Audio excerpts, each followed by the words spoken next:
Hello and welcome, I'm your host Elizibar. I wish I hadn't bought this. I thought it was going to be fun. It turned out to not actually be all that fun. DC's Beach Blanket Bad Guys Summer Special. What a silly name, tin swinging supervillain stories. Like, this is a fun premise. Then it opens up to the worst story of the bunch, with Bizarro and Joker fighting. Why? Who knows?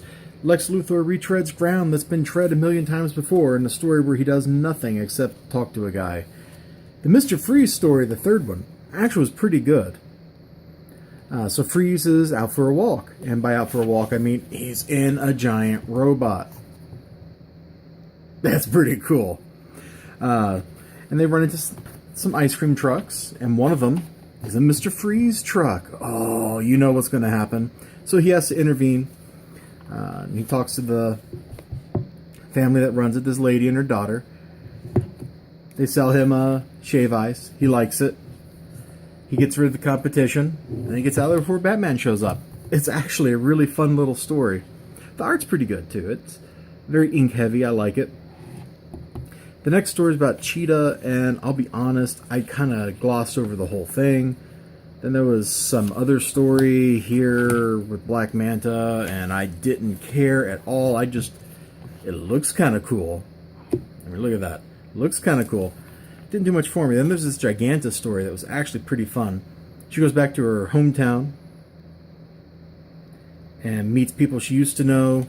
The girl's getting bullied, you know. Boom, she wrecks the school. And now the best page of the whole book. She destroyed our school! Yeah! It's pretty good. The Grodd story I really didn't care about. The Deathstroke story was pretty good. About a little girl. She wants to hire Deathstroke to kill somebody. She does. And she's like, I want to kill him myself. And she does. And it turns out she was running a con on Deathstroke even though she was like 10. This Penguin story, who cares?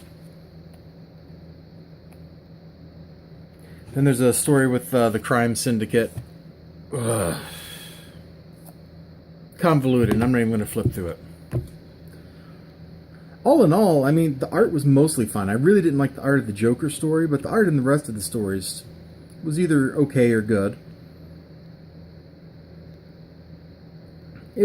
Some of the stories were fun, but none of them, like, the only one that really felt summery, I mean, the Crime Syndicate one was set on the 4th of July, but the only one that really seemed to take advantage of the summer was the Mr. Freeze story. Which is funny, because Mr. Freeze is in a freaking ice suit and can't feel the summer air. Like, you know? The Grodd story flashes back to a drought. The Giganta story is like the summer fair. The Deathstroke story has nothing to do with summer. The story with the Penguin only vaguely has to do with the summer because it's on a beach. Like, none of these stories really took advantage of it. None of the stories really lived up to what the front page promised. This promised like some crazy fun, and instead, some of these stories were like super serious or just stupid, and it really didn't work for me. It didn't work for me. This is $10 I could have spent to buy something cool off a Kickstarter that would have lived up to the promise, you know? So, don't buy it. I know I'm a couple weeks late, but I didn't buy this until this past week, so this is the first I've read of it. And don't buy it. That's my recommendation. The cover is way more fun than the contents of the book.